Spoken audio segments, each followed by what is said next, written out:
Thank you so much for being here. First lecture of the day, and God, it's early, and I'm sure a lot of you are regretting signing up for an early lecture, so I appreciate you being here. We don't have a lot of time, so we are going to burn through dentures pretty quick. I will be available after the lecture, so if you have any follow-up questions, you can come find me in the back, and I'm happy to answer any of them. So without much more preamble, let's go ahead and get started. So how many people here have already done digital designing of dentures in 3Shape? A few of you have, okay, and I'm sure there's still some question marks even after you ran through it. We'll be using the 19.3 version of Dental System, and there's a couple of really nice features that come along with 19.3, so we'll make sure to touch bases on those. Before we start designing a denture, it's actually really important that we understand the manufacturing processes of a denture. Now, being from Argen, of course, I'm always going to encourage people to send us your dentures and we'll print them for you. But it's still important that you understand what the processes are and what's available, so that way you're better prepared to offer a better product to your customers. So in the 3Shape control panel, where we're going to start is in the gingiva section. And the reason we're going to start here is because this is really what controls the output options in Dental System. Whereas with the other versions of the or other parts of the software for fixed, restorative, and things like that, it's all completely controlled by manufacturing process. A good portion of it is actually controlled right here from this screen. So when we're talking digital dentures, there are effectively 3 different output options. 3Shape has 4, but there's 3 viable and 1 that's basically a copy of another one. And so if we look over here, you'll see that 3Shape's actually given us 4 options: monoblock, base with artificial teeth milled reduction, base with artificial teeth manual reduction, and base with designed teeth. And if you click on the assembling type button here, you'll actually get to see what all 4 of them look like side by side. Monoblock, of course, is the denture try-in option. Base with designed teeth, the concept here is that you're going to be editing the teeth in some way, shape, or form and manufacturing those teeth yourself, either on a mill or a printer or with a manufacturing partner. It is not purchasing pre-manufactured teeth, it is rather customized teeth. If you choose this option, the libraries that are available to you are limited because everybody wants to protect their IP, so you've got to be very careful to make sure you understand that. We will talk about which libraries work for which output options best. And then of course we have base with artificial teeth, milled, and manual reduction. And these are very similar processes in concept, and the idea here is that you're going to manufacture the base. You're going to mill the base, print the base, whichever. And then for milled reduction, if you're actually doing it the proper way, you're going to mill the top half of the denture base, you're going to then glue your teeth in, and then you're going to mill the bottom half of the denture base with the teeth in place. So if you look at the denture from underneath, you'll actually see pink and white because you're seeing both the teeth and the denture base. And then you've got base with artificial teeth manual reduction, which is the same concept, only you're grinding on those bad boys manually, and nobody really wants to do that. So that one, in my opinion, is not a viable option, but it is available if you're insane. So now, another really important thing to kind of mention here is a lot of you will probably go home and try doing a denture for the first time, and you're going to get to your denture material list and you're going to see a billion materials there, especially if you work with a lot of different manufacturers. And there's a very good reason for this. The 3Shape default materials, there's 4 options here: monoblock, all those ones that we just mentioned. Each one of them are set with a material of not specified. If a material is set to not specified, any material at all in an option, all materials become available.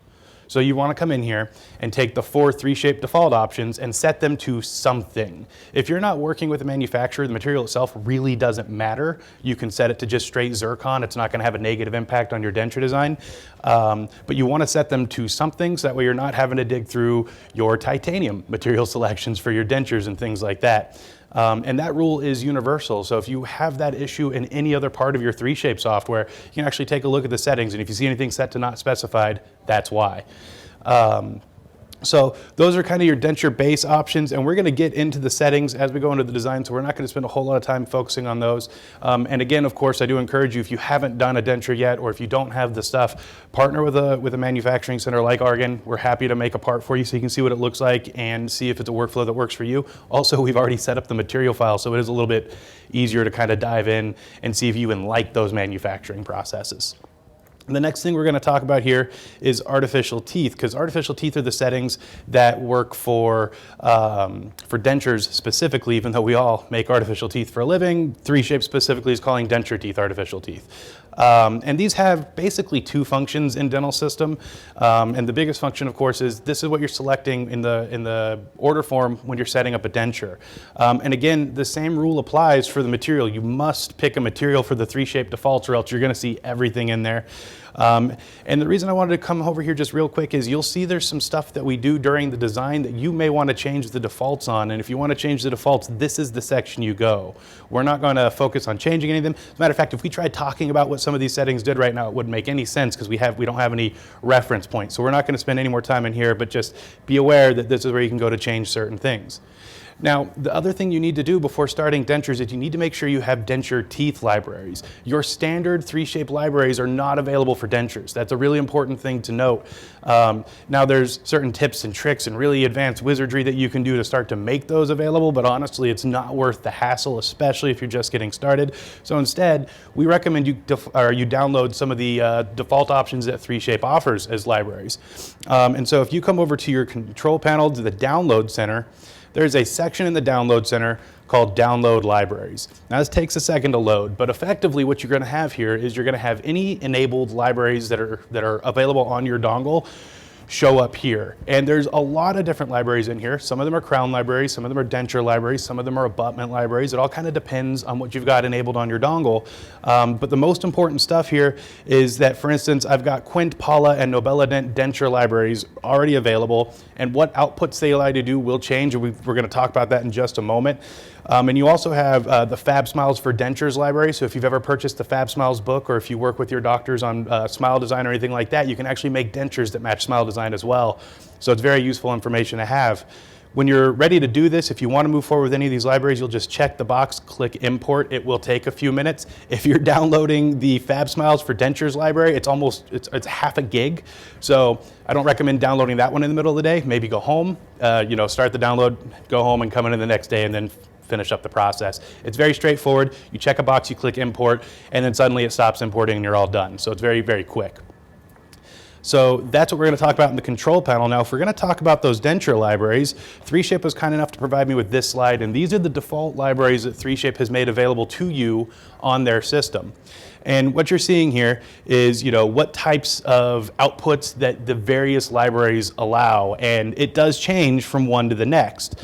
What you really want to note here are the ones with green check marks. If there's a green check mark, that means they fully allow you to manufacture your libraries following those parameters. I'm going to call out Vertex, Fab Smile, and Nobilium for being very flexible, for being very willing to work with 3Shape, and for being very customer friendly in the way they've developed their libraries. You can see here they've got green check marks going all the way down to the bottom, and basically what this means is you can actually output whatever you want from their 3Shape denture libraries, including individual teeth. Whereas other ones won't allow you to output individual teeth for whatever reason. Again, everybody wants to protect their IP, and we understand that. But the ones that you see green check marks going all the way down, those are the ones that will play with you throughout every denture design process. Bridged teeth is the process where you're actually going to, in the software, bridge the teeth together, and that's going to be the design that we do together today. And the big benefit of bridged teeth is it allows for easier manufacturing, less assembly time when you're putting your dentures together. And it also allows for you, when they're bridged together, to make physical adjustments. You can change the size, the dimensions, you can add your own anatomy, you can detail it out whichever way you want. So it's a really nice option to have. So, without much more yammering on about that stuff, let's go ahead and get into our 3Shape Dental Manager. So we've all been here before. This is our 3Shape Dental Manager. I cheated a little bit and preloaded a case because I'm very lazy and don't want to waste a bunch of everybody's time. But first, let's just create an order together. So I'm going to click on the blank sheet of paper icon, just like I would if I were doing anything with crowns or abutments. And this is what we're looking at. Now, for dentures, the first thing you need to note is you never involve the wisdom tooth. The wisdom tooth is never going to be involved. 3Shape does not allow a wisdom tooth, so you're never going to select that. As a matter of fact, if you do select it and try to move forward, you'll get an error message saying that you're not allowed to have dentures with the tooth of wisdom. Not my wording, 3Shape's wording. So just kind of keep that in mind.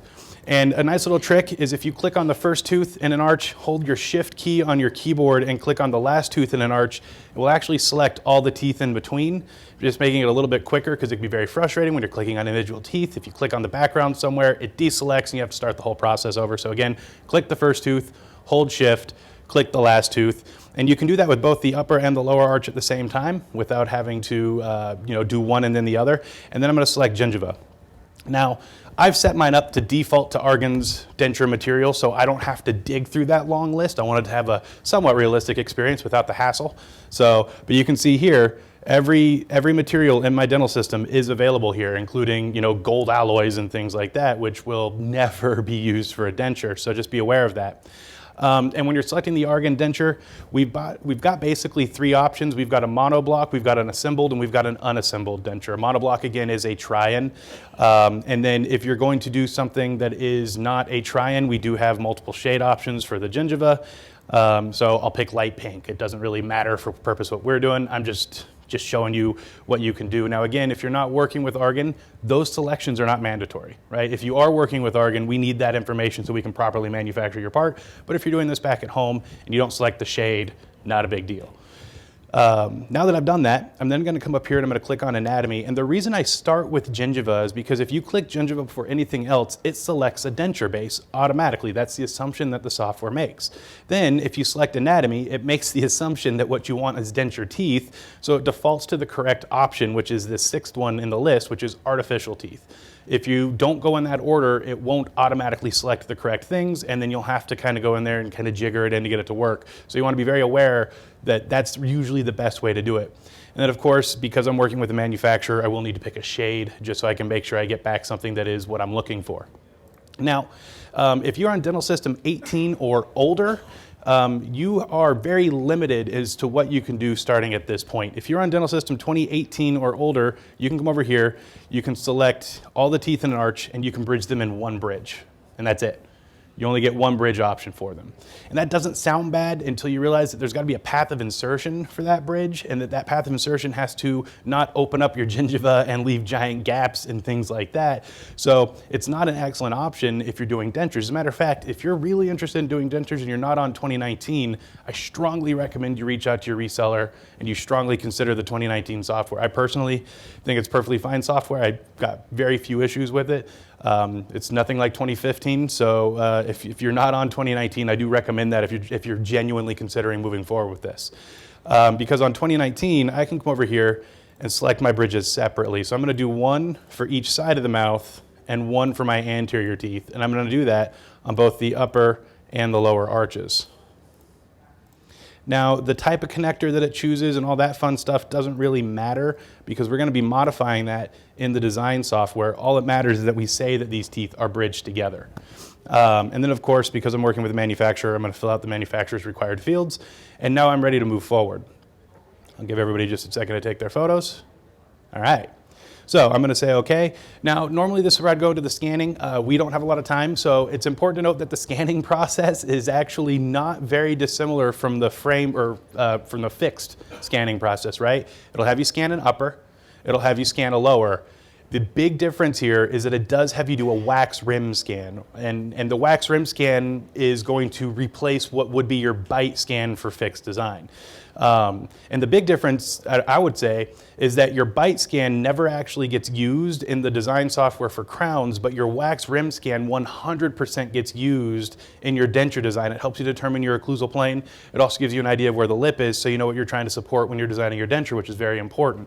So we want to make sure that we have that information, and 3Shape does allow for it. Of course, it also makes sure that you articulate your models a specific distance apart so that you are accurately recreating or creating a denture for that patient's mouth. So it serves a lot of purpose, but it also shows up in the design. I've gone ahead and imported all those files, so I'm going to go ahead and double-click on my design software, or double-click on my case, and it will launch my design software. Any questions so far? Yes, sir.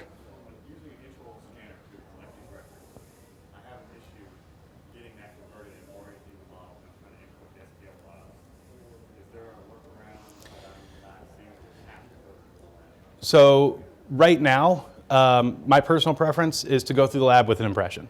Always, always, always, right? Now, that's not to say that it's your only option. There are a few pioneering doctors out there who are coming up with good workflows that are working for doing soft tissue scanning.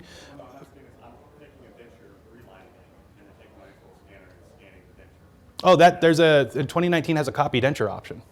But I don't want to copy the denture completely. I want to still select my own teeth. You still want to select your own teeth?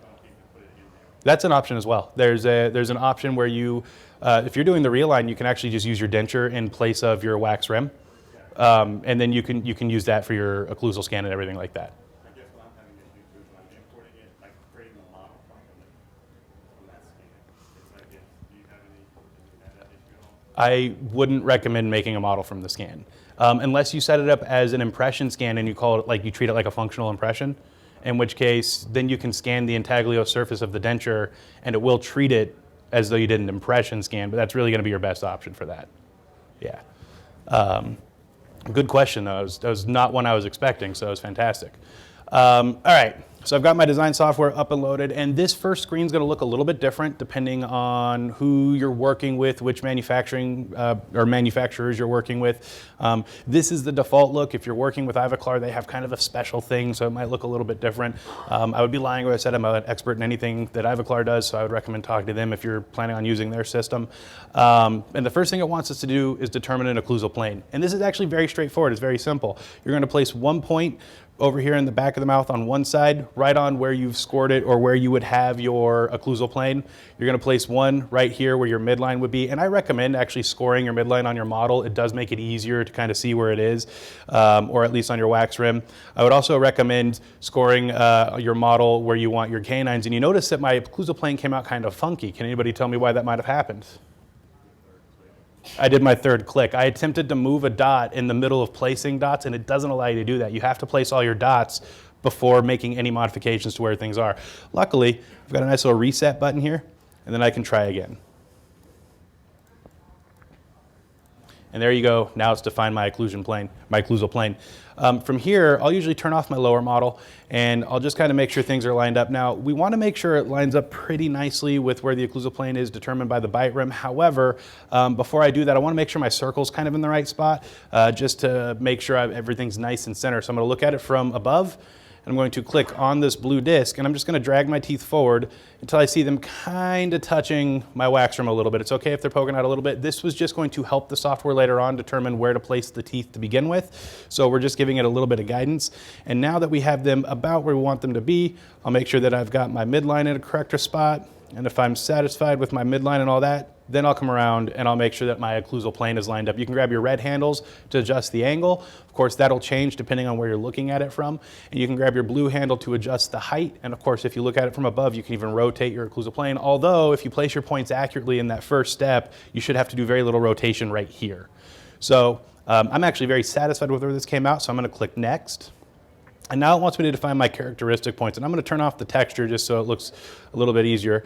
And for my characteristic points, you'll have on the left-hand side, you'll have a menu here, and it's telling us maxillary and mandibular points. And it's pointing a green arrow at the areas that it wants us to click on. And all we have to do is click on the thing that the arrow is pointing at. It's very quick. It's very simple. And so I'm going to click tuberosity. Then I'm going to go with my incisive papilla, tuberosity number 2, and my best guess where my canine points are because I didn't mark my model. I can always move these once they're placed, but I like to place all my points first. So again, I'll do it over here. I'll go retromolar pad center, buccal lingual. Then I will go with my central ridge point, my other retromolar pad center, buccal lingual, and then I'll go with my canine points here and here. Now, the downside of marking these incorrectly is it does some measurements later on, and those measurements won't necessarily be accurate. It'll just lead to a little bit more manual work. So the closer you get these points to the correct spot, the better. I'm going to say I'm satisfied with these. I might want to click on one and move it. You just click on the dot and grab it and put it where you want it to go. Although my mouse is a little touchy up here, so I'm going to click Next. And now it wants us to define the upper jaw boundary. And the upper jaw boundary is going to be the basis of what we are going to do when we are doing the denture base, right? So eventually this gets converted to that, but before it becomes the denture base, it actually becomes something more important. That is, it helps us determine, it helps the software determine the part of the model that matters when it's trying to calculate the path of insertion. So you want to get this as accurate and as close to your denture base as possible because it's what it will base it on later, but it doesn't necessarily mean that this is what your denture base is going to look like. It also lets it know the part of the model that is the gingiva we care about. So when it's making measurements to the teeth later on and making sure that we're not too close to the denture base or too far from the denture base, it's accurately measuring that information. To draw our line, you click on this button right here and you just kind of start going around the denture wherever you want it to go. Now, I'm going to go really quickly, and if you misclick, just like before, when I misclicked and I tried to fix it, that was a bad idea And the trick here is you got to finish your process, and you can go back and edit any points that you might have placed incorrectly. So I'm just going to come over here, circle back around.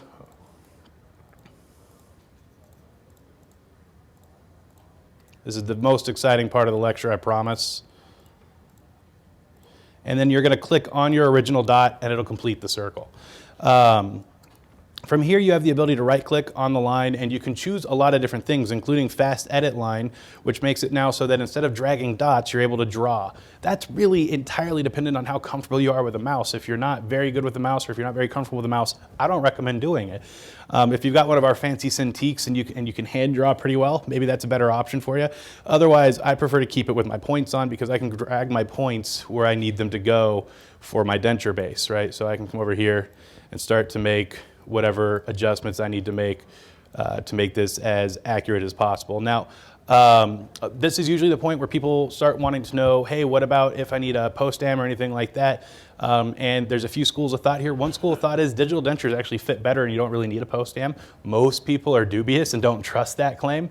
There is a way to sculpt a post-am either into the model or into your denture. Honestly though, the most accurate way to add something like that is to carve it into the model prior to scanning, simply because if you try to sculpt the post-am in the software, it's not going to be an even width, it's not going to be an even height. You're going to have kind of a rippled look to it, so that's not necessarily going to work with anything. And then on top of that, it's not going to fit to your model if you're trying to check fit afterwards anyway. So I would recommend making the adjustment in the model first prior to scanning.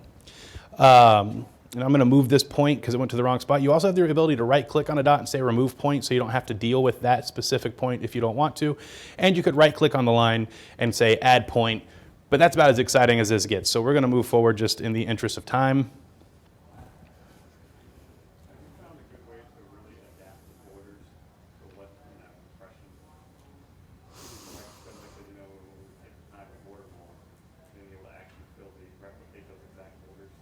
Not really, no, not a perfect way. All right, so I'm gonna do the exact same thing, only this time I'm doing it for the lower. So nothing changes here. We're just gonna kind of place everything about where we need it to be. I'm going a little high, that's fine. This is not changed from what we did on the upper, which is why there's not a whole lot more exposition to go on here. I'm just going to click on the first dot again, and it selected everything, and that's about all we need to do there. So I'm going to click next.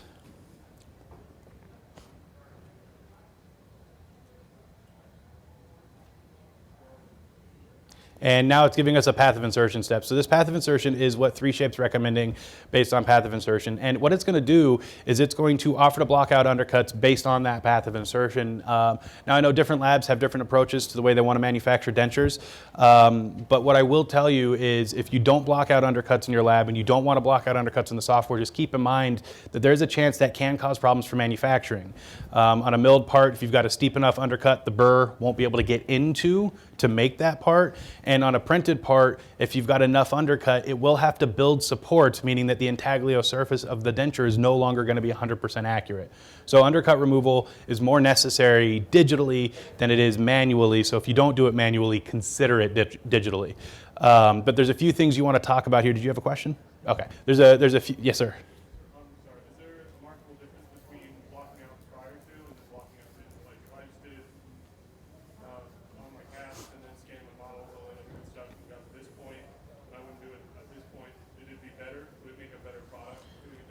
I would argue you're actually better off blocking out digitally rather than blocking out manually, because if you find a problem with your block out when you get to this point, you then have to adjust the model and scan again. Whereas digitally, it'll save you a little bit of time if there's any problems with the way your block out looks. And you can adjust your block out on the fly rather than having to plan it in advance. Very good question. Now, when you get here, you'll notice that 3Shape is measuring the undercut for us, and it's doing that through a series of colors. And I'm going to go ahead and make my undercut worse just so we can see some more colors. There we go. So a series of colors that tells us where the undercut is. And it's important to note that each color is a range of an amount of undercut. It is not an exact science here, right? So if you're seeing yellow on your model, what it means is you are between 0 and 1 millimeter of undercut, whereas if you're seeing red, you're over 3 millimeters of undercut, right? It's kind of a range that those colors are displaying. You do have an undercut depth guide right here to give you an idea as to what that range is. And so what I'm going to do is I'm going to hit reset. So this goes back to 3Shape's original proposal. And adjusting your path of insertion for a denture is identical to adjusting your path of insertion for a crown. You can do it one of two different ways. You have a set from view option, which if you've done this manually before, and if you're really comfortable surveying a model and you trust what you do better than what the software does, fantastic. You can survey the model, you look down at it, you find an angle that you like best, and once you find that angle, you click set from view, and that's a path of insertion just like you surveyed this crown. Now you'll notice my arrow turned red. That's just 3Shape telling me that I've deviated 10 or more degrees from their original proposal. It doesn't mean you're wrong. It just is a way of letting you know you have deviated from what they proposed. You also have the option to use your arrow buttons, just like if you are doing a fixed crown. Now, my preferred way of approaching this is to actually face the undercut areas so that I'm looking directly at them, and then click the down arrow, because then I can see what the effect is on that undercut. And I'm gonna go and I'm gonna leave it in this yellow range. What I'm really concerned about is make sure I don't have a lot of undercut down where my denture is going to connect with the soft tissue near the lip, because I need to make sure I'm not blocking that out so I get suction in those areas. So now if you don't want blockout, if you want to run the risk of having to do some adjusting on the intaglio surface, you can check this box here that says none, and no blockout gets applied, and you're totally okay. You could also check the box for none and then manually apply your blockout. There is no final one way of doing it. Yes, sir. When you block this out, will it feather that block out or will it be that layer? So, There's a two-part question. Instead of just having half a millimeter here and step up on our ledge, will that feather that out into that final blockout process? And two, can you enter negative numbers to create the opposite effect? you cannot enter a negative number. You can manually remove it, but there's no negative number option. You can set a degree of blockout so that it will do a taper on that blockout, which will kind of feather it into the areas that you're looking for.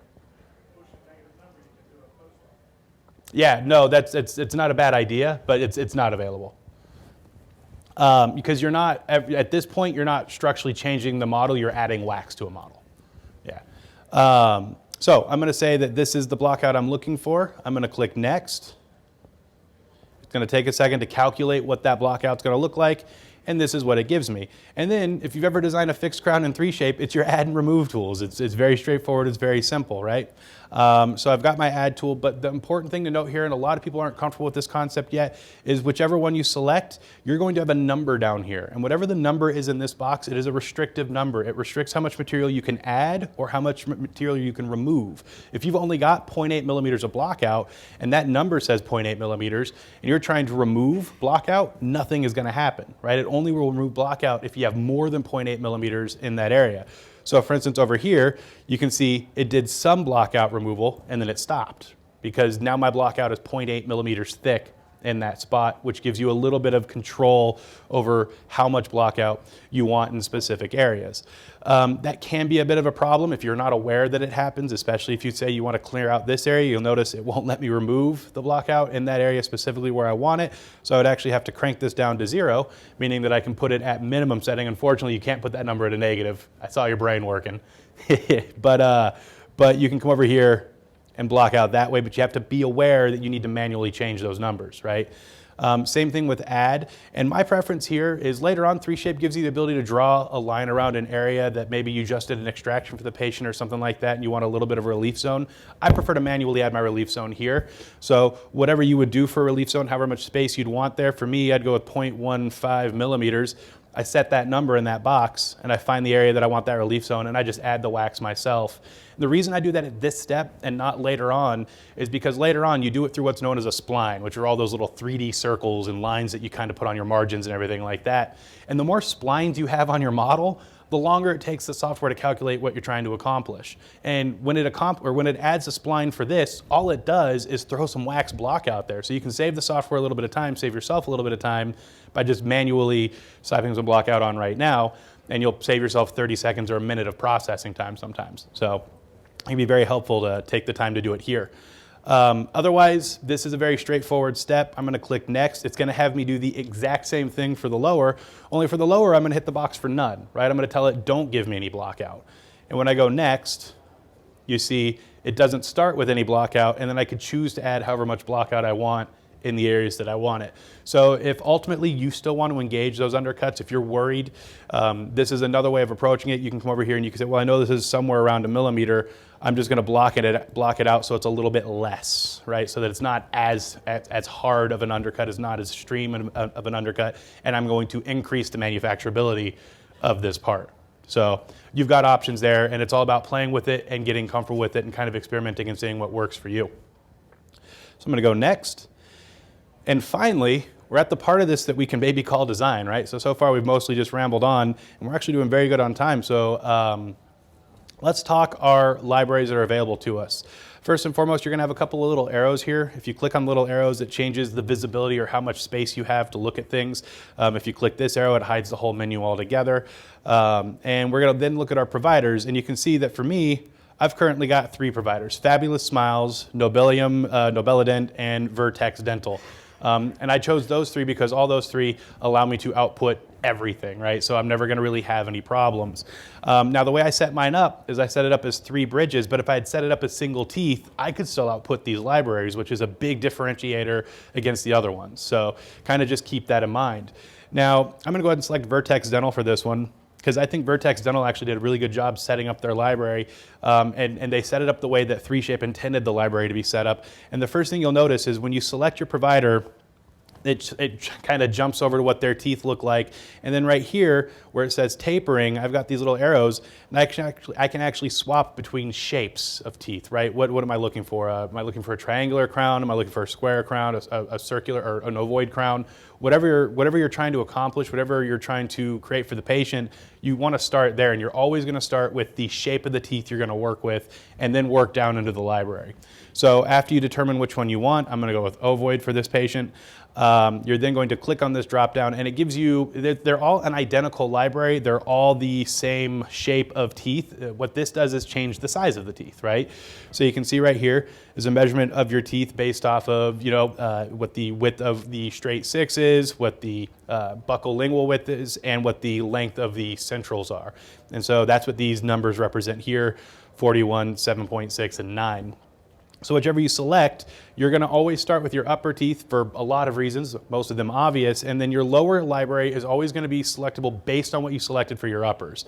You never want to select your lower library first, because if you change your upper library, your lower library changes. There's never any consistency there. So you always want to make sure you go as uppers first. You have a question? Yeah, is it, what do you want to select for that? Is that a combination, or do you doing single, or you said the library changes on the box? Yeah. Okay.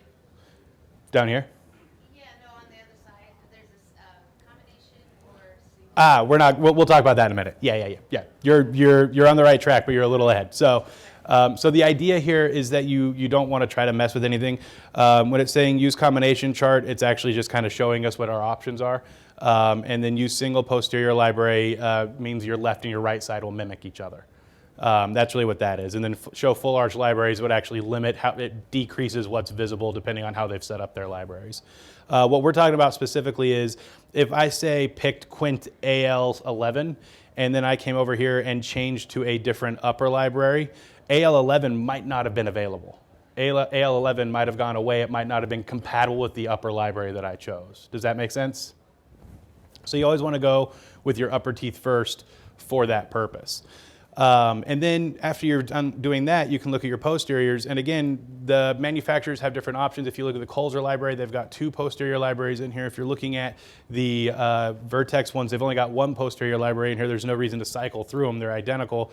But again, you can pick your posterior library based on size, and the sizes that are available or the options that are available usually depend on the upper anterior teeth that you chose earlier. So again, it always goes back to the upper anterior teeth. You want to make sure you're always starting going upper anterior and then working your way down. After you've selected what you think works for this, and I'll be honest with you, there's currently no advanced measurement tools in 3Shape. I can't measure the crest of the ridge or anything like that. That's something you'll still have to do the manual way. But after I've picked the library that I think I'm going to work with, I'm going to click apply, and it takes it a second to kind of think about it, and then it'll actually show the teeth on my model, and then I can determine, is this the library I want to work with? Do I need to go bigger, smaller? Do I decide that I don't like ovoid anymore? So here's the library that it gave me, and it fits my arch okay. It might be a little tight there in the posterior region, but maybe you're only doing dentures with one molar or with one bicuspid or anything like that. So, you've got options to change that on the fly. As a matter of fact, when you're setting up your order, I recommend always including everything but your wisdom teeth, because you can remove second molars and second bicuspids on the fly in the design software, and it's very important. It's better to kind of have too many to start with and then start to take away when you need to, rather than looking at it and trying to guess in advance how you want to approach it or how you want to proceed. Now, I will also fully acknowledge that I am not a denture technician in any way, shape, or form. I am definitely a software expert, but I am a fixed guy. So my denture is going to be ugly, and you guys are more than welcome to make fun of me to it. Just maybe don't do it on Facebook. I'd appreciate that. But what we're going to do is we're now going to talk about the tools and the design software itself, because that's really what we all need to understand, is how our tools work. That's the real takeaway here, is which buttons accomplish which things, right? So I'm going to hide this because I don't need to see this anymore, and we're going to look at this first one. And the very first tool here actually allows you to modify the teeth as an arch. So there is no, at this point in time, adjusting of individual parts or choosing where individual things go. We are looking at this library as Vertex Dental suggests this library looks, and we're just going to place it in the mouth in the best position possible. We can start doing customizations and characterizations later on, but to start off with, we're going to go with what they say. Now, 3Shape's provided us with a whole bevy of tools to kind of make this process a little bit easier for us. The first thing you'll notice is I do have my good old-fashioned Monson template now. It's not curved. It is flat, so that's not anything that can be changed. If you want it to be curved, you can go bug 3Shape, and eventually they'll do it. They definitely listen to customer feedback, but there's nothing we as designers can do to change it right now. So that being said, you can still look at your teeth in relation to where the Monson template is and see the curve and get an idea of what that looks like still. But the plate itself is flat. The Monson template stays relative to your teeth. So any changes you make to your teeth, the Monson template's going to stay based on where your teeth are now. The accuracy of this might change as you go in there and start doing characterizations on individual teeth, but the starting position will always be based on the starting position of your library. So if I decided to give my patient a crooked mouth, my Monson template's going to stay crooked, and then I can go in there and modify my teeth based on that. Obviously not the best option for the patient, but that's just something we want to be aware of. 3Shape also provides us with our occlusal plane and midline as we marked it in relationship to the model. And again, this is very important, because if I try to adjust the angle of my teeth, that one stays the same relative to what we selected earlier, and it stays relative based on the wax rim that we defined. All right, so that's an important differentiator to make sure you're paying attention to there, is it allows you to see the difference between the two teeth, or the two setups. Now, as you can see, we can turn our wax rim on and off. We also have the ability to make our models not visible while still seeing the gingiva, and we can also turn our models off entirely. There's a little notch in the middle. You can make a pit stop in the middle, and that's how you get what this looks like. So those are all just a few things you want to be aware that you have available. Did you have a question?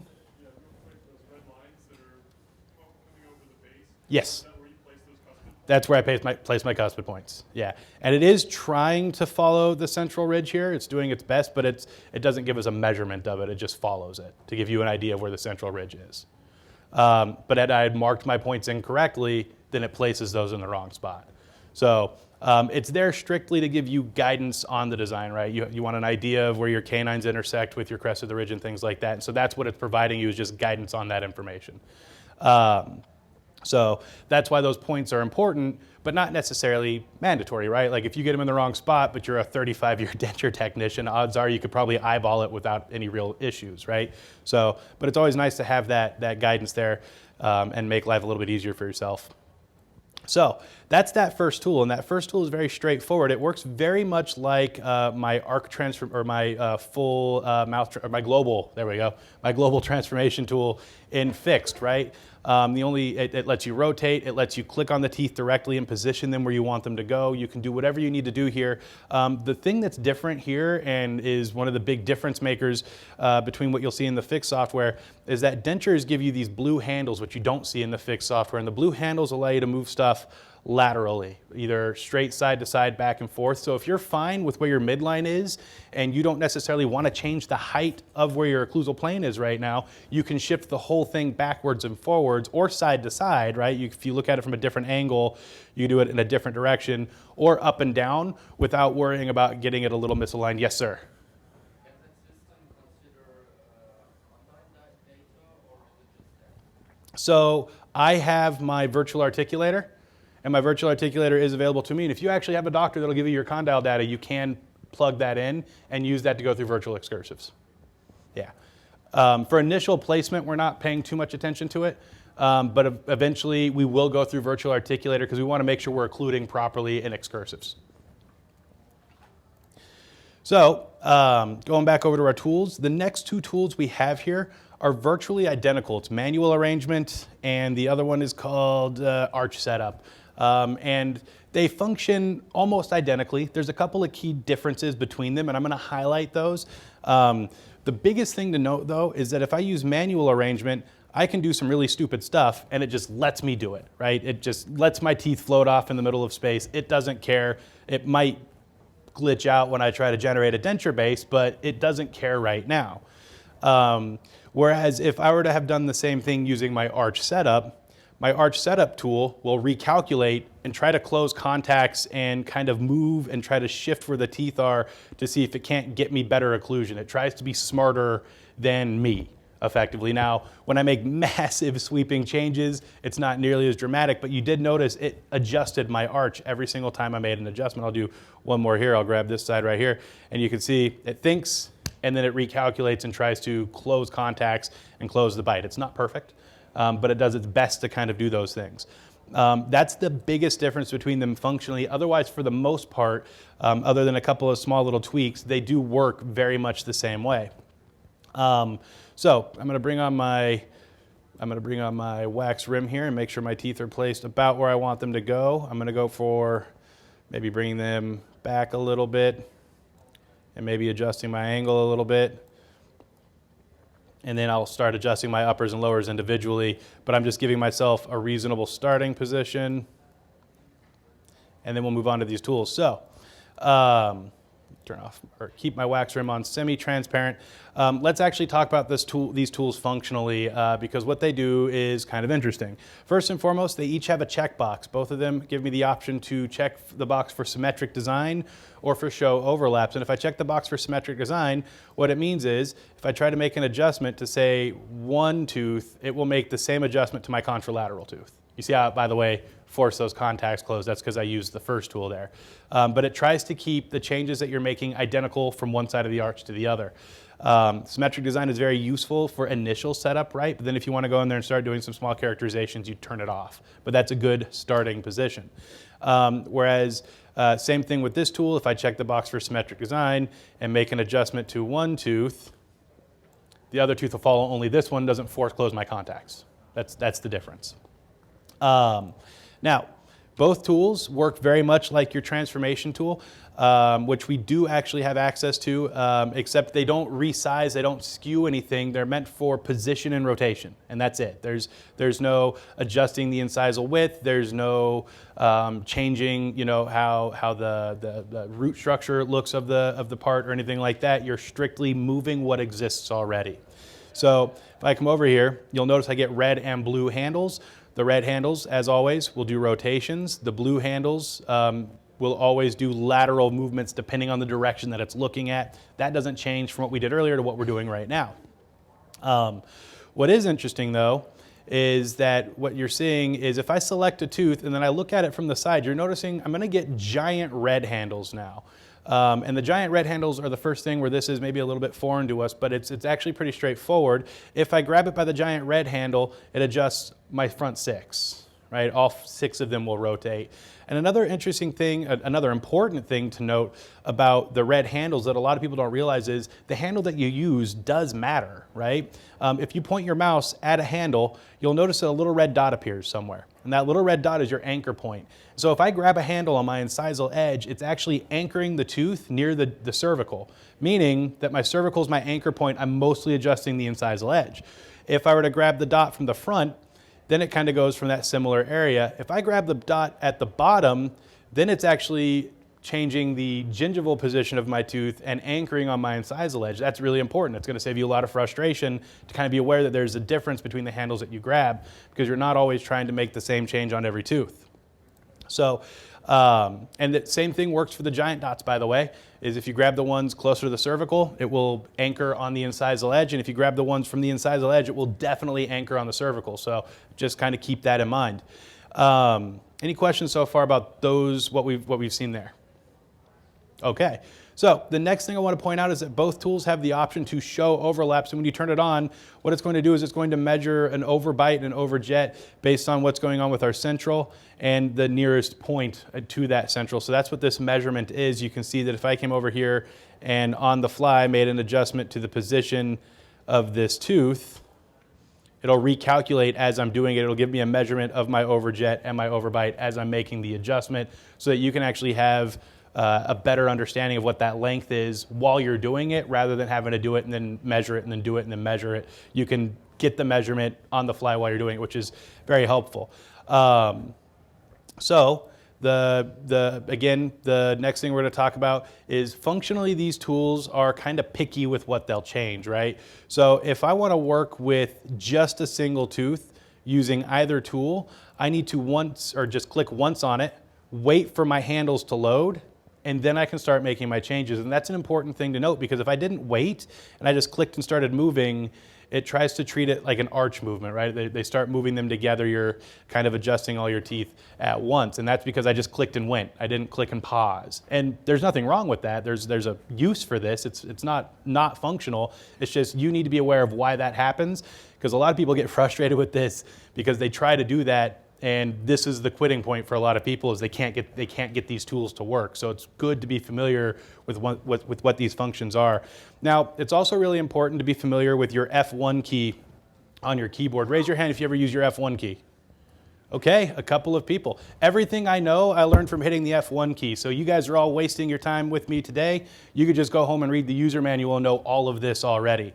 I'm going to hit the F1 key, and then I'm going to select technical documentation. And what it's going to actually do is load my 3Shape user manual, and it loads it specifically to the section of the software that I'm in and gives me a guide to the part of the software that I'm currently working in.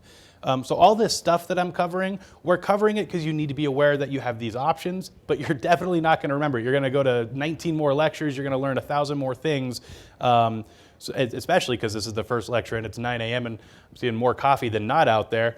It's really important that you know F1 will always give you the option to kind of revisit the information and make sure that you have it as rote knowledge, right? I've done 100 lectures on dentures. That's why I know it.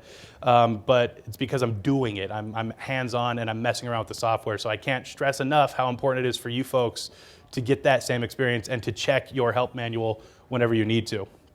And that works, by the way, in all parts of the software, not just for dentures. So if you're doing fixed design, if you're doing RPD design, if you're doing abutment design, F1 will always take you to the part that you need. It's very important information.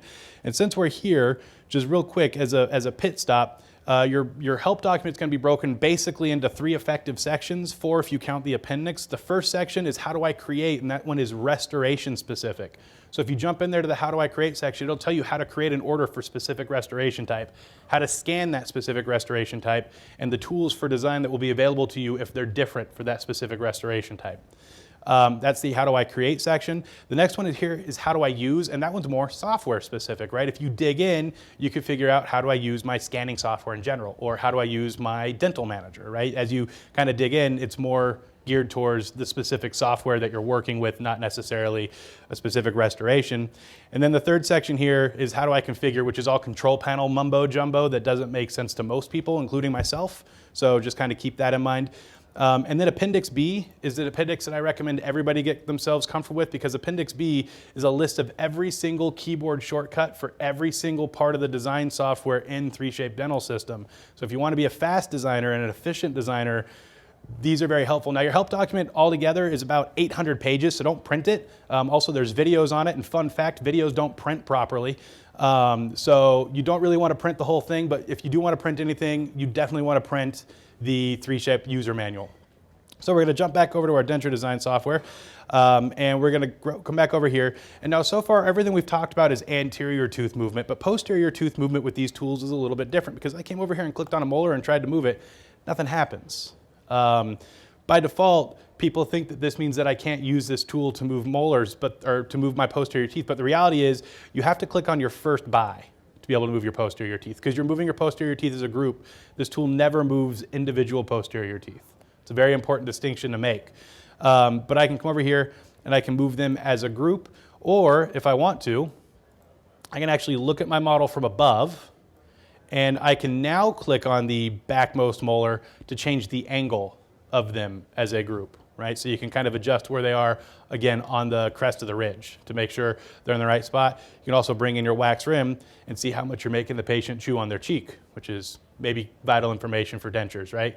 So, again, very useful information to have, and it's a very easy way to access it. Now, another thing I want to point out to everybody, and you probably haven't noticed this yet, is each of your teeth, they have a little green spline going around the base. And that spline is where the software is going to try to attach the gingiva to the tooth.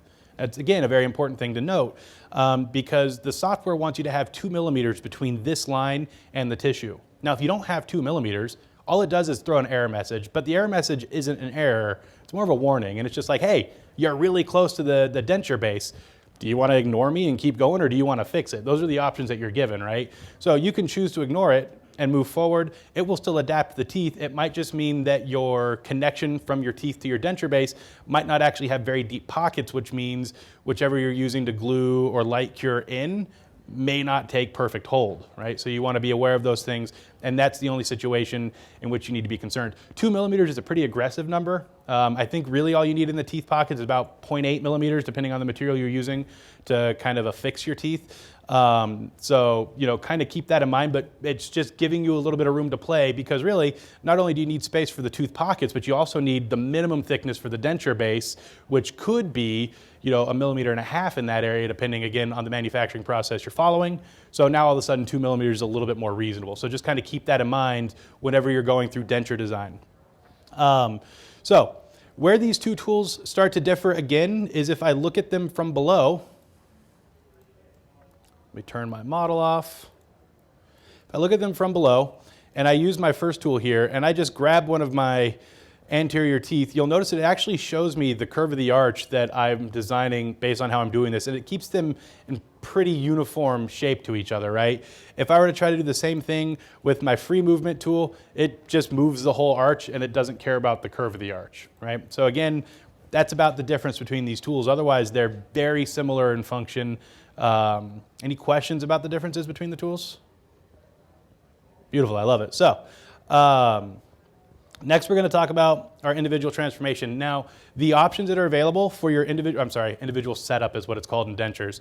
For your individual setup tool, the options that are available, again, are going to change based on what you've selected in your order setup. And that's, again, very important, right? So if I haven't bridged my teeth together, or if I haven't picked the library that allows me to design my teeth, I can't change the scale, right? The tooth size is always going to be a fixed size. I can't change the contour. I can't adjust the incisal width or anything like that. So some of the tools that I have available to me are because I selected a design-friendly library and I bridged them together. If we go back to the chart that I seem to have thrown away, see if I can find it real quick. So if we go back to our chart, the only time that'll work on individual teeth is going to be for Vertex Dental, Fab Smiles, or Nobilium, right? Those are the ones that have allowed us to do those things. They're not forcing us to buy the library from them and glue their teeth in. But if I wanted to use Colzer, Colzer actually sells the option, right? So if you want the ability to change and modify the teeth, Colzer sells their library that is modifiable, and then you can move forward with it. Or what you can choose to do is select singles, but then you won't be able to modify the teeth, and then you could purchase the parts from Colzer and cement them into your denture base yourself, right? That's kind of the difference there. Any questions about that? Is everybody feeling comfortable with the library options? This is probably the most confusing part for most people.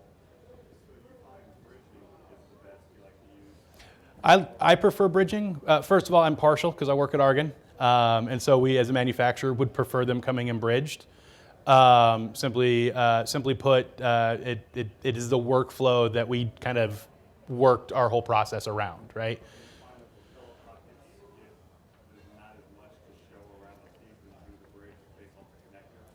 Yeah, the connectors become problematic, right? And so that's always going to be people's biggest kind of drawback, or the biggest drawback to doing them with bridge teeth. But there are benefits to bridge teeth as well. Specifically, you're not working with a soft acrylic or a soft resin, right? So if, like us as a manufacturer, one of our concerns would be if somebody sent us a denture with individual teeth, but they didn't take into consideration the collision between the tooth.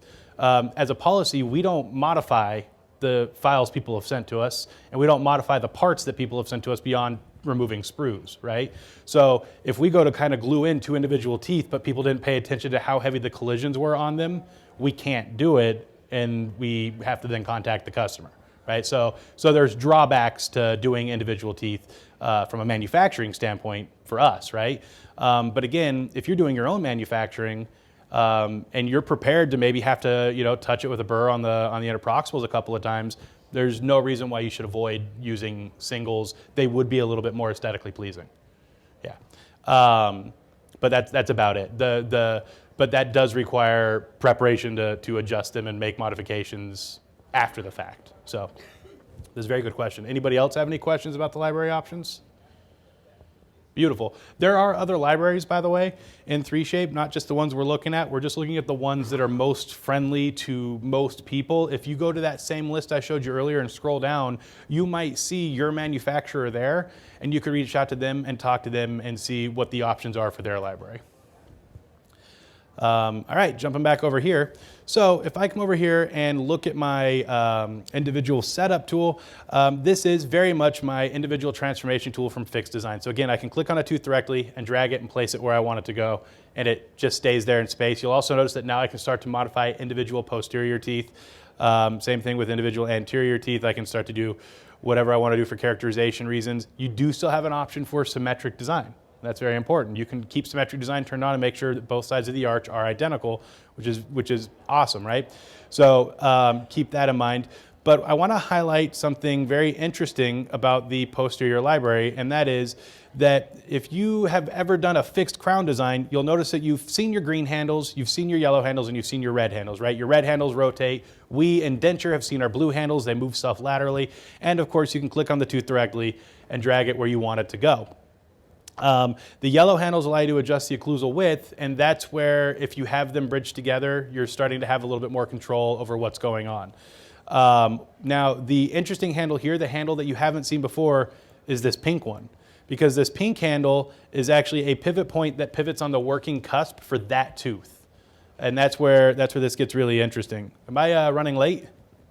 I apologize. We'll speed up. For the working cusp tooth, right? Now I can also grab these yellow handles and rotate it and position it where I want it to go, but it's based on that anchor point versus the anchor point of the rest of the teeth. So just kind of keep that in mind. I'm going to reset all this. Okay, so we'll move forward because there's still a lot more we got to talk about. Now with this same tool, I can choose to right click on either my second bicuspids or my second molars and remove them. And that way I can give myself that little bit of occlusal clearance that I need. Yes, ma'am? Quick question, if you don't have enough space between your denture base and your tooth, can you use that morph button, the green? If you've bridged them together, or if you're working with a friendly library, totally, yeah. You can come over here. How far can you get away with, because you don't want it too thin, right? So that's a great question. It's gonna depend on your manufacturing processes ultimately. The software kind of lets you do whatever you need. I would say it's really going to depend on what it is you're trying to accomplish. What I will say is that based with design teeth, the manufacturing process that we're using, I'm not worried about my teeth being too close because it's going to automatically adapt the bottom of the tooth. and make space. My only concern is maybe it makes too much space and now my tooth pockets aren't deep enough. In which case I can sculpt my denture base around the tooth again to try to bring up my gingival profile. So it's not the end of the world if you're too close. As a matter of fact, I've seen plenty of people leave dentures in heavy collision with the tissue and still get something they can work with. It's not ideal, but when is it ever ideal, right? So does that answer that question? That's a very good question. All right, so. All right, I've reset everything back to where it was before I made my tooth tiny. Now, you can also, with this tool, move a tooth wherever you want, right-click on that tooth and say, bring to mesial contact or bring to contact with antagonist. The key thing here, folks, is that it moves in a lateral position until it touches. It doesn't move and say, well, this is where the best contact is going to be with the occlusion and the neighboring tooth, and so I'm going to, no, it just goes over until something touches something else. So be very aware of that when you trust this tool. It's not making the best denture, it's literally closing that contact. It's up to you to still be a technician. Honestly, I'm pumped about it because it means we all still have jobs. So I won't be upset if the software makes me do a little bit of work. So those are those tools as you want to be aware of there. Now the other thing we want to be aware of course, is that I have my distance map here and I have my collision map here.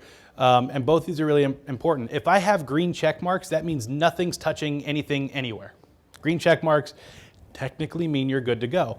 But those rules kind of change a little bit again, depending on the manufacturing process you're doing. If I'm doing a bridge denture, I actually would argue that I want a little more contact between the teeth than I would not want contact between the teeth.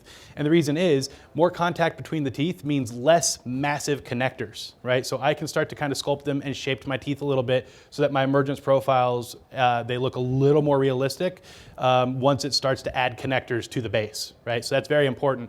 So what I say is I totally want to see collision between units in the same bridge, right? So when I set this up, I did 3 bridges on the upper and 3 bridges on the lower. So I want my posterior teeth on one side to be in heavy contact. I want my posterior teeth on the other side to be in heavy contact. And I want my anterior teeth to be in heavy contact. And maybe just a tiny gap between my anterior teeth and my first bicuspid. Right? Just a small space there or barely any contact there so that you could still force it into the model if you need to. That's going to be the best option for you. That's going to get you the most aesthetic looking denture. We don't have time to do all that. And I mean, if we really wanted to, we could dive in and spend 6 hours designing this denture. Honestly though, with time and practice, when you learn to trust the software, you should be able to design a denture in less than an hour, right? It shouldn't be that labor intensive, all said and done. What I could do here is I could come over here and I could say, hey, you know what, I'm going to go ahead and pull both these teeth closer together. And actually, if I'm going to do something like that, I'm going to turn on symmetric design, right? So that way, if I make the change to one, I make the change to both. So I'll come over here, pull them both over a little bit, just so they're kind of in heavier contact. Is it aesthetically pleasing? Maybe not necessarily, but it's going to be more aesthetically pleasing than what you're going to see when it drops in that giant connector. Now, you can later on choose to shrink that connector and sculpt that connector away as much as you want. But remember, the less connector, the less strength, the more likely it is to break when it's being manufactured. So we've always got to balance manufacturability with aesthetics, right? Strength versus beauty. It's the same game we've been playing our entire careers. But you'll notice that now that these are both hitting each other on the mesial, I am getting an M, which stands for mesial contact. If I were to rotate this so that it was in contact with my lower tooth, I'll get an M and A for antagonist. Although, there we go, MDA, because I also moved it so that it's contact with my distal on this side. But so D distal, M mesial, A antagonist. Pretty straightforward, right? So kind of be aware of those things. Now, the other interesting thing is this distance map, and I'm going to turn off one of my arches. And I'm going to look at just the occlusal. I'm going to go ahead and turn off my Monson template. What you're going to see here is various colors, and those colors are a measurement of distance between this tooth and another tooth, either the opposing tooth or the neighboring tooth, depending on where the color is. If you see green, that is a working surface, that is working occlusal surface. If you see blue, that means you're heavy, you're high in occlusion, right? So what I'm going to do is I'm going to come over here and I'm going to just be a little silly, and I'm going to lengthen my teeth a little bit. And now you can see I've got blue all throughout here. And that's how I know that I'm high in occlusion. I am hitting my antagonist in centric occlusion right now, which is maybe not good. Now, I'm going to leave that there. And the reason I'm going to leave that there is because I'm going to come over here and I'm going to open up my virtual articulator. And let's actually look at what the virtual articulator can do for us in this situation. Now, the virtual articulator works even if I can't see it. So I'm going to turn the virtual articulator off so I'm not having to look at it. And I'm going to leave my teeth on. And I'm going to go through excursive movements by selecting my use articulator to adapt and evaluate designs. I'm going to hit play, and it's going to go through excursives. And when it's done going through excursives, I'm going to turn off one of my arches. And you'll notice that I've now got blue paper marks. Sorry, there's a little bit of a lag here. Okay, let's see here. Well, it wouldn't be training if 3Shape didn't freak out on me in front of a group full of people. So that's good. All right, let's try this one more time. So I'm going to open up the virtual articulator. And this time I'm not going to have the lowers on. We're just going to do it so we can see the results. And I'm going to hit the play button. When I hit the play button, it'll leave blue articulating marks on my models where those occlusion, where it's hitting, where we are getting occlusion through excursives.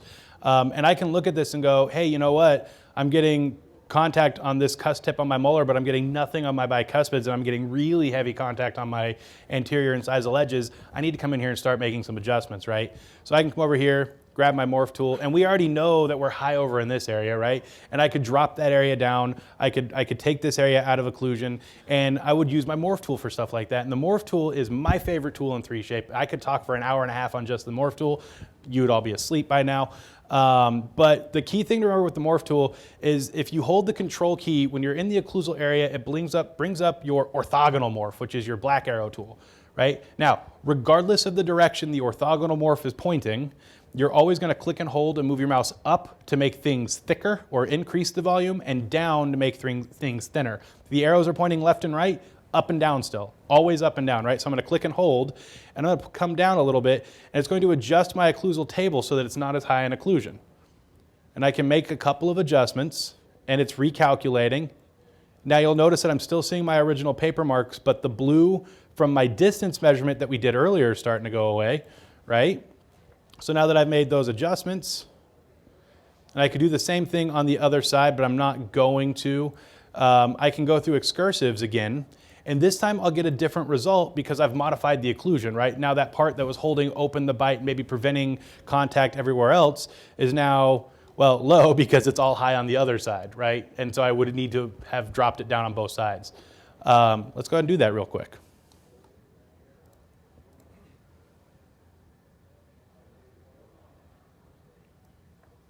All right, so I just dropped it down a little bit on the other cusp tip.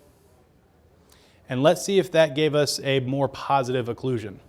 So I'm hitting play, and now you're starting to see blue articulating paper marks appear on the model, and I'm getting more positive occlusion, at least on the molar, maybe not just on that one cusp tip. And then you can kind of use this and go back and forth and play with it until you're satisfied that the occlusion you're getting is occlusion that you'd want that patient to be chewing with, right? You can also use your virtual articulator. The gentleman in the back over there asked if you can use it to adjust your condyle settings and things like that. And the answer is 100% yes. If you have a doctor that will provide you with Bennett or condyle settings, 100% of the time I recommend you make those adjustments here. You can also use the incisal pin to open the bite, which is very important if the doctor decides they want to give you a little more space to play with, or if you just can't fit any of your denture libraries in there, you might need to have that conversation with your doctor. So you can do quite a bit with the virtual articulator. And people don't use this enough, and quite honestly, it's one of the more powerful tools in your toolkit. So, and I think it's more powerful for full arch restorations such as dentures than maybe for single posterior teeth, right? So we're thinking about doing a lecture series just on the virtual articulator. Let me know if that's something you'd be interested in. Otherwise, you'll kind of be able to pick it up through bits and pieces through maybe some webinars we do and things like that. All right. So as much as I'd love to keep talking about this part, the next stuff is actually going to be system process heavy, right? So right now it's been all kind of design heavy. And I'll be honest, my laptop, we're getting new ones this year because we've decided they're a little bit on the old side. So keep in mind that dentures are very computer heavy, right? They use a lot of processing power. They use a lot of your graphics card stuff. So dentures do require slightly better computers than crowns. I'm not saying you need to have super gaming computers or anything like that, but they take longer to process things. So just kind of keep that in mind when you're designing a denture. I'm going to go next. I'm going to leave things in contact because we are limited on time. Oh, and I promised my mother I'd take a selfie with the people that made it all the way to the end. So if y'all wouldn't mind, real quick, I'm just going to pop up and take a photo at the very end of the lecture. You all just look very bored. I'd appreciate it. And here's the warning that I'd warned you all about. This is the gingiva lines violation. And it's giving me that error because, and it's giving me tooth numbers. Now, my system's in FDI notation, so it's giving me FDI numbering here, not UNN, but it's basically saying 232, 31, 42, and 41 are closer to the denture base than 2 millimeters. What do you want to do? If I say yes, I want to ignore it. I don't care. I'm going to let the software kind of calculate it. I'm going to roll the dice a little bit, and hopefully everything's okay.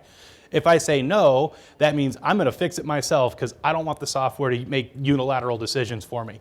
Either is a valid option. So now, like, it does similar things with crown design when it wants to enforce minimum thickness. I take it very personal. I've never let the software enforce minimum thickness for me, but I'm not a great denture guru, so I always let the software take care of this for me. But if you're really trying to get in and do these yourselves, I recommend taking a little bit of extra time and making sure you're satisfied with where everything's placed.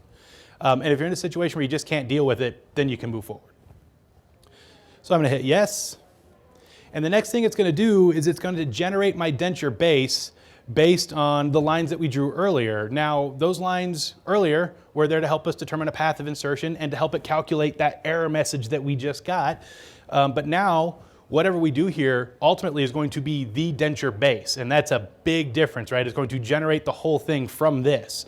So if I come over here and look at certain things, I might not be too satisfied with where I placed my points originally, right? This might not be an excellent position for a denture base. So you want to come over here and just do one final check and make sure that you're satisfied with the placement of everything, that you've got a millimeter of space where you're worried about any stretching or anything like that.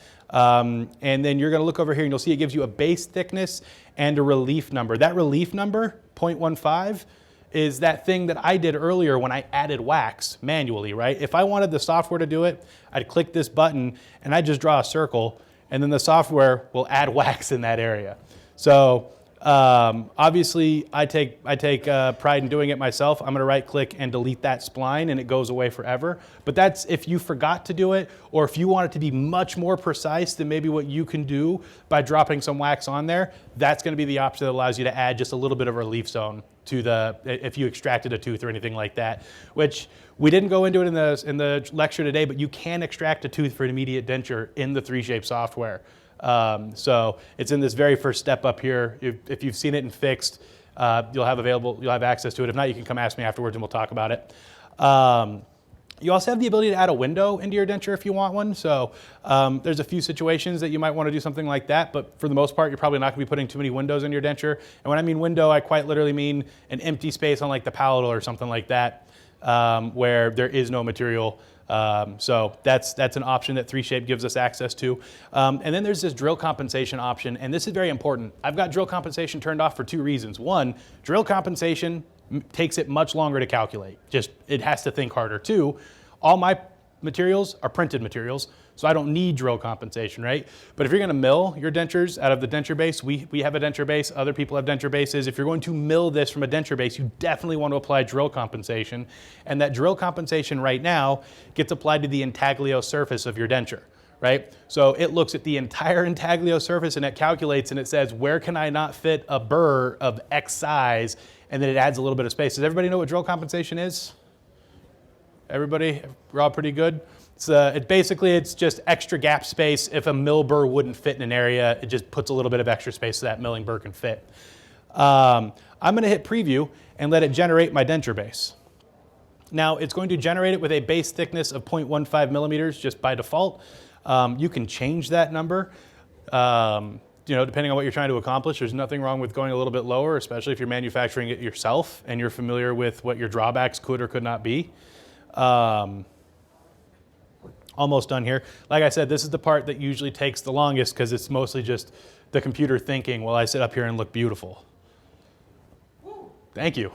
Who was that? You get an autograph, my friend.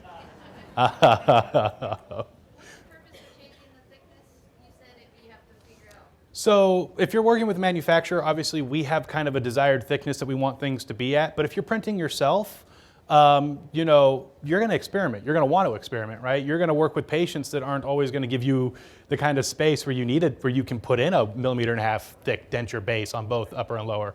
So that's one of those things that you guys will kind of have to determine what you're looking for there. We've provided 1.5 millimeters as a general guidance. I would say never go lower than 1 millimeter for if you're working with us.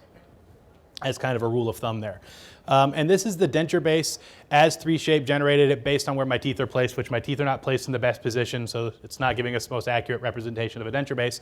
The 2020 software, folks, actually has some pretty cool options here where you can determine how much festooning you want and kind of play with it a little bit. It's brand new and it's still in beta, so maybe I'm not even supposed to talk about it a little bit, but it's pretty cool stuff. If you are interested in the beta, reach out to your reseller, maybe they can give you a copy of it.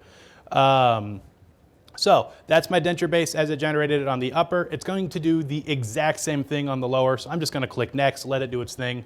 Any other questions while we're waiting? Yes, sir. Usually a hole in the model somewhere. So if you see where like the intaglio surface is kind of hitting the model on something, in my experience, it's an artifact on the scan or an incomplete scan with a hole or something along those lines. What you can do is jump back to this first step here, the prepare scan step, and kind of examine the scan. And artifacts are anything that kind of look like little pointed triangles.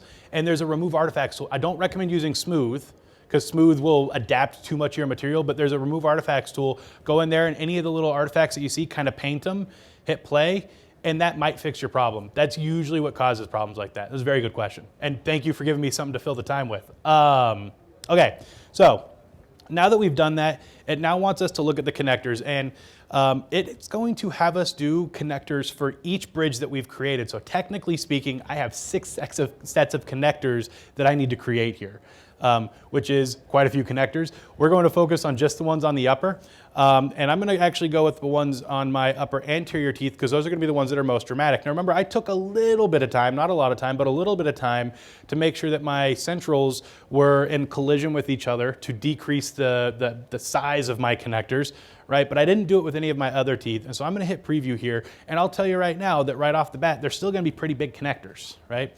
So these are what the connectors look like right now. Had I had taken the time to maybe fill in the gingival areas a little bit more, pull these a little bit closer, this area would look better. You notice they don't look so bad up here, but my other teeth look hideous because I didn't take the time to do any sort of adjustment and force any sort of contact between the teeth. And so, whereas these don't necessarily look great, these look really bad, right? That's kind of the difference there. Now, we can tweak our connectors. And if you point your mouse at them, you'll actually get a little measurement thing that tells you what all of it does. But at the end of the day, what most people are going to do, what I guarantee each of you in this room are going to do is you're going to come over here and you're going to crank these numbers down to their absolute smallest every single time, right? So that's 70, 70, and 60. Those are the smallest those numbers go. Those are not controlled by us. Those are controlled by 3Shape. And now when I hit preview, you'll notice that my connectors, while still not necessarily beautiful, are substantially smaller.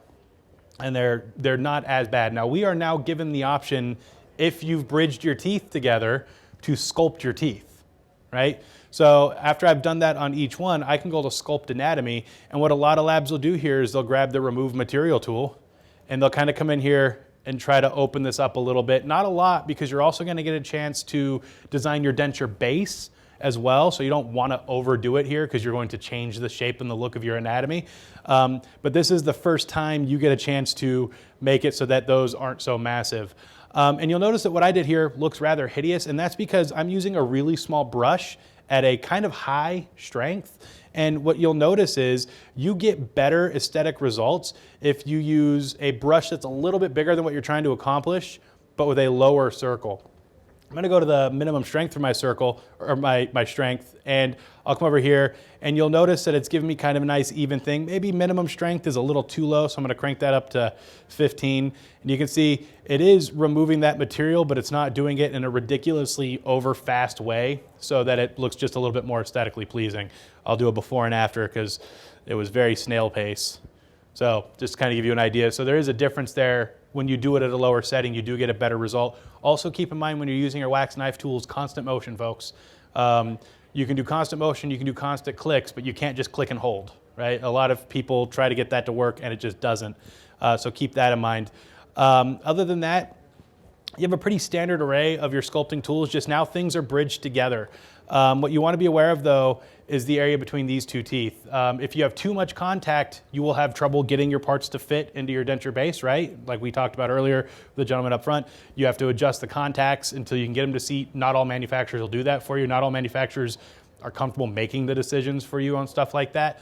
So you want to make sure that between bridges, you either have a very small space or very minimal contact. Does that make sense to everybody?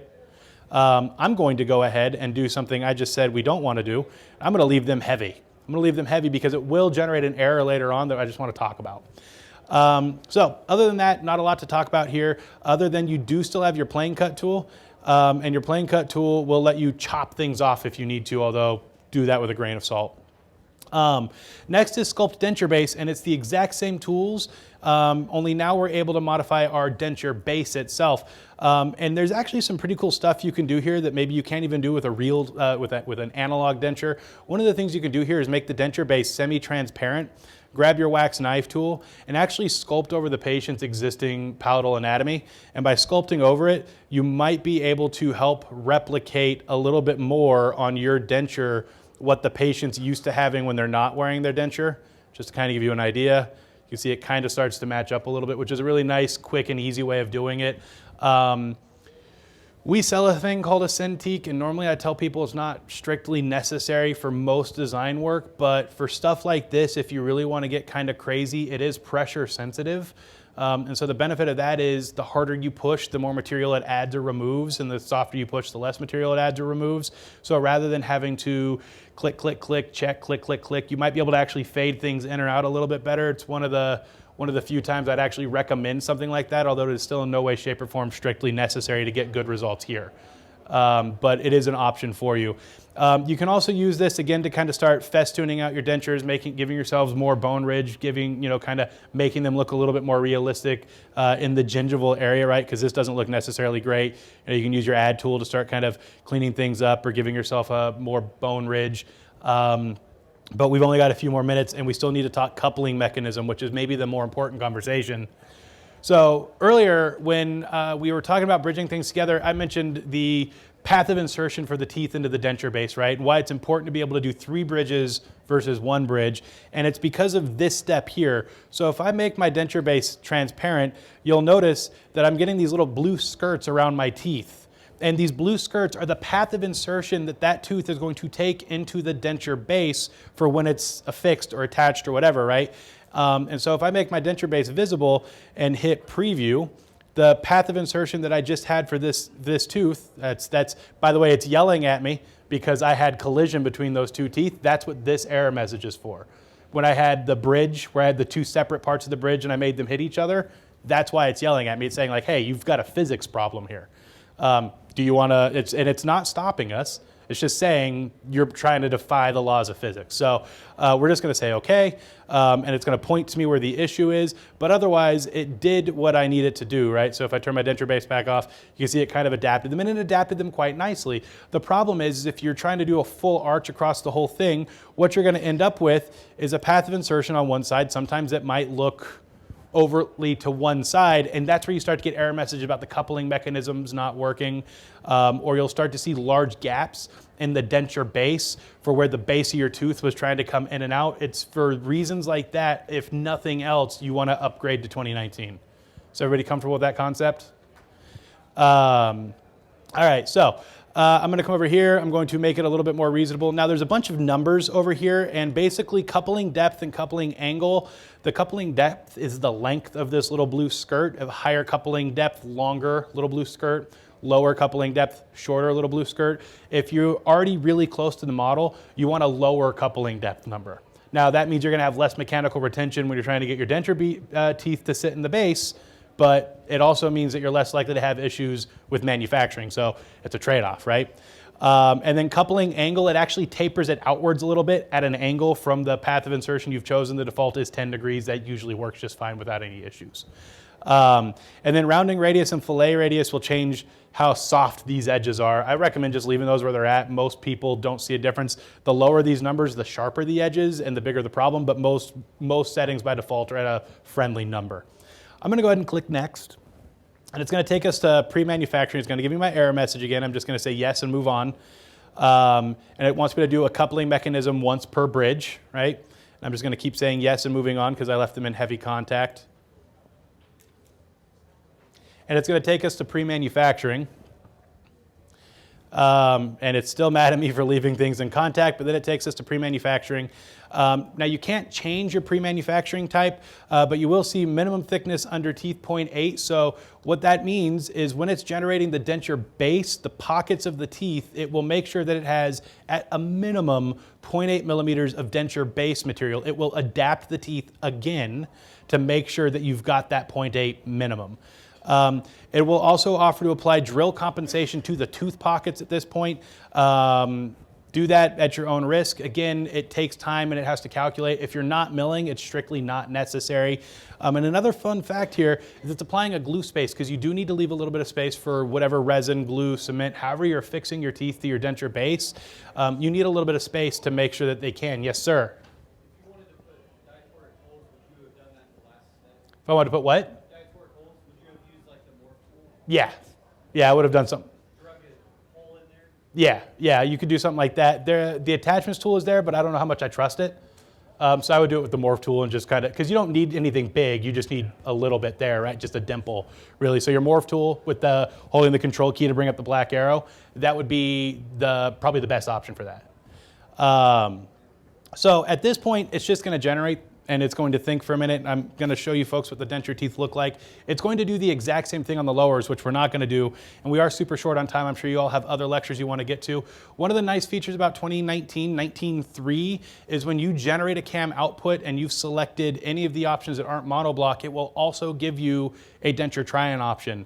Because what more and more people are finding is they send the try-in to the doctor when they do them digitally, and the doctor doesn't make any adjustments because the fit's fine. There's usually not a lot of adjustments that need to be made. So rather than having to go in and convert the denture to something else, 3Shape has now started out putting the monoblock option alongside your standard one. So that only becomes problematic if you're working with specific manufacturers. But again, if you're manufacturing yourself, then by all means, you can always, if you're on 19.3, avoid selecting try-in because you'll get a try-in denture alongside your final denture all in one cam output, which can save you a bunch of time.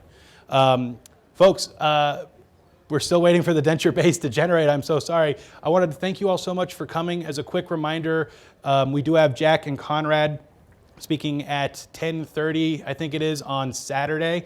I'm super excited about it. I love 3D shows. So if y'all wouldn't mind making it to that, that'd be great. Otherwise, thank you so much for coming. And check it out. Here's the pockets. Now you can all see what they look like. It also gives us splines around the pockets. That's PTS files, so that way manufacturers manufacture them correctly for milling. Thank you so much for coming and have a great show.